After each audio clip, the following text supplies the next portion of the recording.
Boa noite, irmãos. A graça e a paz do Senhor Jesus.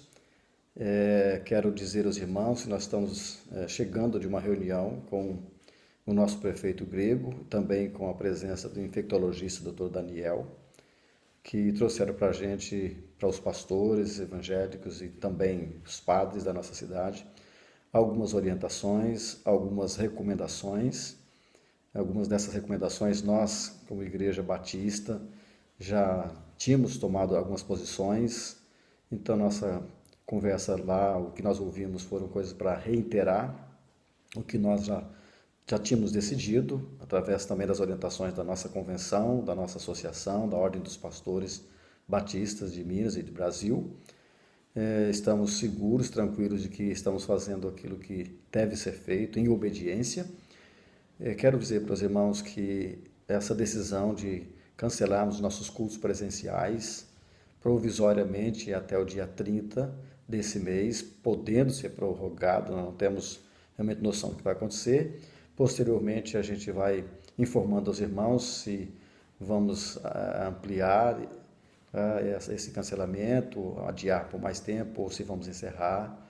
Vamos estar orando nesse sentido, Deus vai nos direcionar até lá, tá?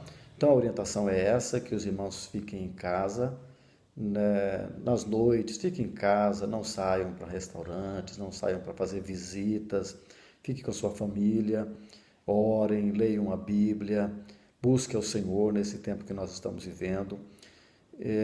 Irmãos, às vezes tem algumas pessoas que vão dizer que é falta de fé, que nós não precisamos ter medo.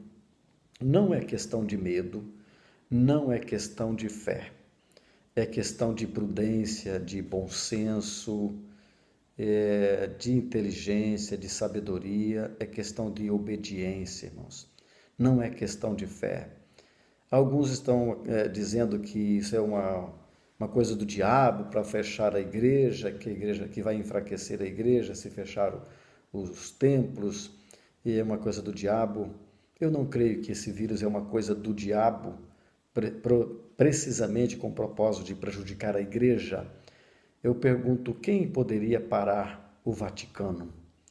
Quem poderia parar a Aparecida, aquela grande catedral com as suas missas, grande quantidade de missas todos os dias, durante o dia todo?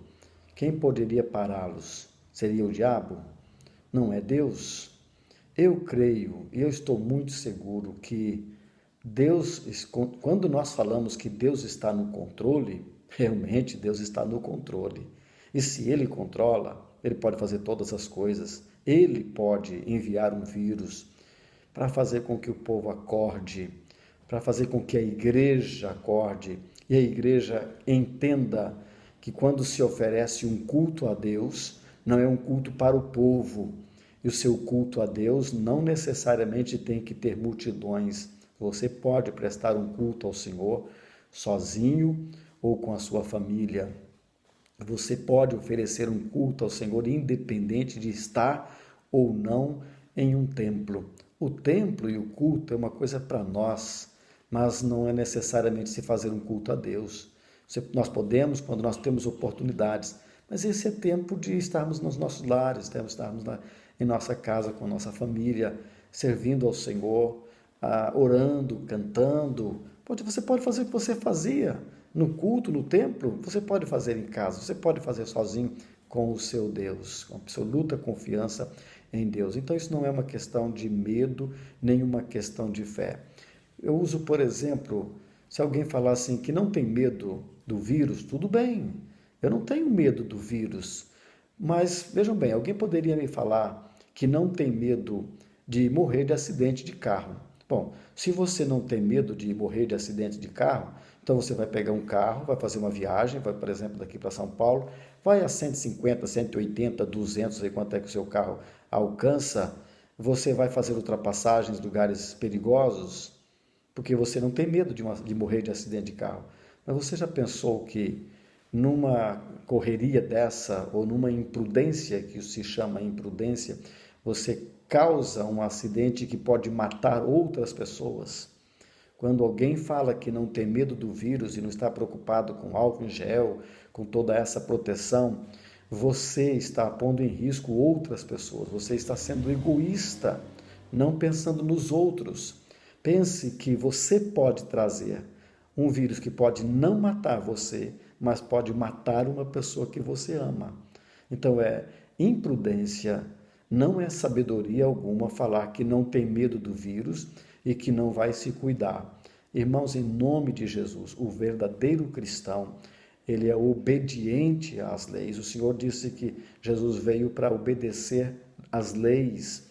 E nós temos leis que vêm dos nossos governos, nós temos leis que vêm das nossas denominações, como organização, e nós temos leis que vêm de uma igreja local. A nossa denominação e nem mesmo o nosso governo pode impor, porque todas as palavras que foram dadas até agora, especialmente em nossa cidade, são de sugestões para se evitar o caos. Então não há uma imposição, mas o bom senso e a prudência nos ensina a ouvirmos esses conselhos, essas sugestões, acatarmos esses conselhos, e é o que nós fizemos.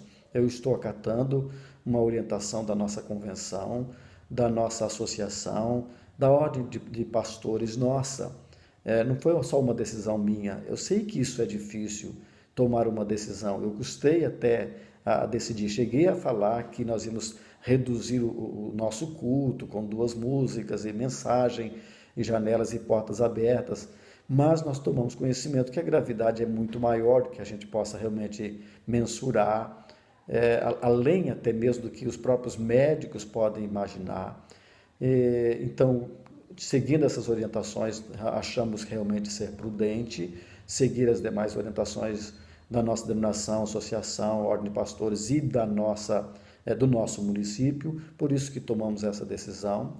É lamentável para nós, para todos nós, é triste não poder nos encontrarmos, como nós nos encontramos semanalmente, mas esse é o momento de estarmos vigiando. É um tempo para vigiarmos em oração, em estudo da palavra de Deus. Tá? Então tenham muito cuidado, se preparem. Você só pode louvar ao Senhor e cumprir o ministério que Deus tem para você na terra se você estiver vivo e saudável. Deus não vai poder te usar doente, Deus não vai poder te usar impossibilitado, Deus não vai poder te usar aqui no mundo morto. Morto você vai estar no céu, mas não pode servir ao Senhor com propósitos especiais aqui na terra de falar de Jesus para os que estão perdidos e mostrar que esse é o tempo apocalíptico que nós estamos vivendo. Como nós falamos no domingo passado, o Senhor tem nos preparado com 3 elementos importantes que nos fortalecem para vivermos esse tempo apocalíptico. É a graça, é a paz e o amor do Senhor por nós. Nós descansamos nessas 3 palavras. A graça, que nos salvou, porque temos que estar salvos para entrarmos nessa guerra. Precisamos viver em paz com o próximo e em paz com Deus e desfrutarmos desses cuidados do amor de Deus sobre a nossa vida. No livro de 2 Crônicas, no capítulo 7, no versículo 14, diz assim: se o meu povo que se chama pelo meu nome se humilhar e orar, e buscar a minha face e se converter dos seus maus caminhos, então eu ouvirei dos céus, perdoarei os seus pecados e sararei a sua terra. Meus irmãos, nós estamos vivendo esse tempo que Israel viveu. Nós estamos vivendo o tempo de fome, de sede, de seca. Nós estamos vivendo tempos de tempestade, nós estamos vivendo tempos de caos. Esse é o tempo de nos humilharmos diante do Senhor, de orarmos e buscarmos a face do Senhor e de nos convertermos dos nossos maus caminhos. Ainda no livro de 2 Crônicas, no capítulo 20, no versículo 9, diz assim: se algum mal nos sobrevier, espada, juízo, peste ou fome, nós nos apresentaremos diante dessa casa e diante de ti, pois teu nome está nesta casa e clamaremos a ti na nossa angústia, e tu nos ouvirás e livrarás. Meus irmãos, há muito tempo que essa casa mencionada em Crônicas não existe. Há muito tempo que essa casa deixou de ser a referência do ouvido de Deus. Não temos esta casa. E os nossos tempos não é esta casa. Então, o que nós podemos fazer com esse texto que lemos? Primeiro, o texto começa dizendo: se algum mal sobrevier, meus irmãos, o mal veio, o mal está aí.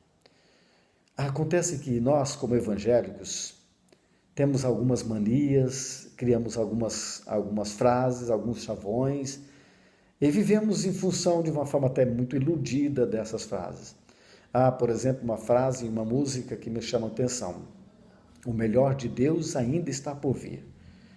Eu ouvi agora à tarde, no final dessa tarde, o dia de hoje, palavras de um médico: o pior ainda está por vir. Para crente que está acostumado a ouvir que o melhor de Deus ainda está por vir, agora ouvir que o pior ainda está por vir. É meio difícil para a gente entender isso, tá? Mas isso vem.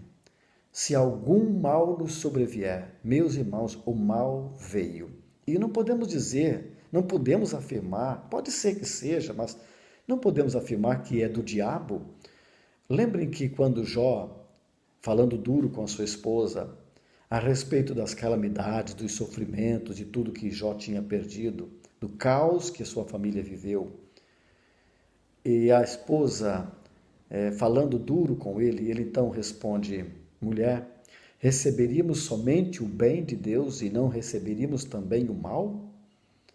Podemos entender que esse vírus poderia ser o mal vindo da parte de Deus com propósitos divinos, de conduzir pessoas a uma busca do Senhor, conduzir a igreja a uma verdadeira vida com Deus, uma família unida dentro de casa.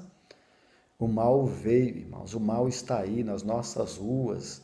Falamos claramente domingo passado na nossa mensagem: o inimigo invisível está com seu filho, está com sua esposa, com seu marido, com seu irmão, está na sua família e você não vê. Como nós temos que viver diante disso?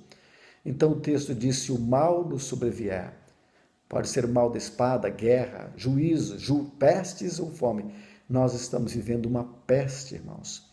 É uma peste mundial que chegou no país e, acreditem, é possível realmente, não podemos provar nada ainda, apenas com suspeitas, mas esse mal também chegou na nossa cidade. Como nós vamos reagir? Não vamos ter mais um templo, não temos mais a casa, não podemos nos reunir em casa diante do Senhor. Não podemos reunir dentro de uma casa, irmãos, mas podemos nos reunir diante do Senhor, diante do nome do Senhor. Nós podemos nos reunir diante dele, como pessoa ou como família, marido, mulher e filhos, juntos, orando, para que Deus tenha misericórdia de nós diante desse mal que chegou até nós. Como disse o texto em Crônicas, nós nos apresentaremos, e eu vou subtrair a palavra casa, porque nós não temos mais essa casa nesse período, mas nós temos a presença de Deus. Não temos uma casa, mas temos a presença de Deus. Deus está acima dessa casa. Nós nos apresentaremos diante do Senhor, clamaremos ao Senhor na nossa angústia. E então o Senhor nos ouvirá e o Senhor nos livrará. Os médicos nos disseram hoje que não há medicamentos, não há remédio, não há vacinas. Portanto, a nossa esperança é o Senhor. É por isso que na nossa angústia, isso é uma angústia, a incerteza que nós estamos vivendo do futuro, e não é um futuro longe, meus irmãos, é um futuro bem perto. A direção, a expectativa, a projeção que nós ouvimos nesse encontro de hoje à tarde é que dentro de 15 dias nós vamos viver já o começo desse caos na nossa cidade. Então, a incerteza do futuro, esse futuro se chama 15, 10, 15, 20 dias, 30 dias, não sei, mas é agora, irmãos. Isso para nós não é nem futuro mais, é agora. Então vamos colocar diante do Senhor essa angústia da incerteza, da insegurança, do medo, sim, por que não dizer do medo? Nós somos humanos, temos nossas limitações, a nossa carne tem as suas emoções e ela sofre, sim. Vamos apresentar essas nossas angústias, nossos temores e possíveis caos que nós podemos viver no nosso país, na nossa cidade, no nosso país e no mundo, como alguns países já estão vivendo. Conversava ontem com a irmã Vera, lá em Barcelona, e ela me dizendo que Barcelona está um caos. Todos estão proibidos de sair nas ruas. Se sair na rua, só pode sair para na farmácia ou para ir no mercado. Fora disso, não pode sair. E se for para o mercado ou for para a farmácia e não estiver com os aparelhos necessários, como luva, como máscara, são presos, as pessoas são presas. Então nós ainda não chegamos nesse caos, mas podemos chegar. Isso é situações de angústia. E o que fazer diante das nossas angústias? Clamar ao Senhor. E a palavra é certa, Ele nos ouvirá e Ele nos livrará. Nossos médicos, nossas autoridades vão ouvir os nossos clamores, vão ouvir as nossas reclamações, mas não podem fazer nada para nos livrar. Mas nosso Deus pode. Nós confiamos no nosso Deus, mas também precisamos contribuir com Deus, sendo obedientes e vivendo em oração, contribuindo em respeito, em obediência, cooperando com as nossas autoridades que também estão fazendo tudo para nos auxiliar mediante esta epidemia, pandemia. Meus irmãos, a Igreja de Jesus tem que ser uma igreja sábia. A Igreja de Jesus tem que ser testemunha de sabedoria, de bom senso e prudência, a começar em cada um de nós, porque você e eu somos a Igreja de Jesus. Você e eu somos o exemplo, testemunho para os demais de que nós somos obedientes, nós temos bom senso, somos um povo inteligente, porque temos a mente de Cristo. E nós passaremos pelo caos, passaremos pelas tempestades com confiança. Se porventura algum de nós fomos levados com esta doença, estaremos na glória com o Senhor. Mas queremos, desejamos continuar vivos e saudáveis para servir nosso Deus, para falar do amor de Cristo àqueles que estão perdidos, para preparar pessoas, centenas e milhares delas, que nesse caos poderão estar indo para o inferno. Deus quer usar você na sua casa, com essa ferramenta poderosa que você tem em mãos, a sua internet. Mande mensagens de salvação para os seus familiares, para os seus amigos que não conhecem a Jesus. Mande mensagem preparando essas pessoas para que sejam preparadas como o Senhor preparou as igrejas na Ásia, como nós falamos domingo passado, com graça salvadora de Cristo, com a paz de Jesus, que Jesus trouxe para nós entre nós e o Senhor Deus, e com os cuidados eternos do amor de Deus e do amor de Jesus Cristo, que deu sua vida por nós. Que Deus nos abençoe, que Deus tenha misericórdia de nós e que Deus nos prepare para o pior que ainda está por vir. Oremos. Senhor, em o nome poderoso de Jesus, cada pessoa da tua igreja reunida no seu próprio lar, mas com absoluta certeza, o Deus que estaria lá no templo está aqui, está ali, nessa casa, nesse quarto, nessa sala, nessa varanda ou dentro do seu próprio carro. Senhor, essa pessoa que está nos ouvindo em oração e na nossa palavra, que seja usado pelo Senhor e ali onde estiver, possam adorar ao Senhor e levantar o seu clamor ao Senhor. Esse é o tempo da igreja clamar ao Senhor E nós estamos clamando pela tua misericórdia, Senhor. Pelo nosso mundo, Senhor, o nosso planeta está um caos. Tem misericórdia da raça humana, Senhor. Sabemos que o Senhor, sim, já tem misericórdia. O Senhor nos amou tanto que enviou o seu Filho para nos salvar, especialmente por causa desses caos que vieram e que ainda virão sobre o nosso mundo. Mas prepara a tua igreja para se fortalecer na fé, se fortalecer em confiança, em esperança de que a nossa esperança, nosso futuro está guardado nas mãos do Senhor. Senhor, em nome de Jesus, retira o pavor, retira o desespero, retira, Senhor, o exagero, retira também a incredulidade, Senhor. Ah, Deus, tem misericórdia daqueles que são incrédulos, daqueles que não se cuidam, porque são relaxados, porque não são submissos, porque não são humildes, Senhor. Oh Deus, e muitas pessoas podem ser impedidas, muitas pessoas podem ser prejudicadas por causa de teimosias, por causa de incredulidades, por falta de humildade, Senhor, por falta de obediência. Eu oro, Senhor, por tanta gente desobediente, por tanta gente rebelde, por tanta gente egoísta, e oro, Senhor, por aqueles que também estão vivendo em situações de desespero, para que a paz do Senhor esteja reinando em seus corações. Em o nome de Jesus, eu oro sobre cada pessoa da tua igreja, da Igreja Batista Central, dos seus familiares, dos seus amigos mais próximos, da Igreja do Senhor nessa cidade, da Igreja do Senhor no nosso estado, no nosso país e no mundo. Usa, prepara, fortalece esta igreja do Senhor para um encontro com o Senhor. E usa esta igreja, e usa essa situação que nós estamos vivendo para ser evangelismo, Senhor. Para falar de Cristo, para falar que há esperança em Cristo. Há esperança, a nossa esperança é Jesus. Eu oro, Senhor, em nome de Jesus. Amém, Senhor. Amém. Muito obrigado, irmãos, por vocês terem participado conosco. Continuem orando por nós. Continue orando pelos nossos médicos, irmãos.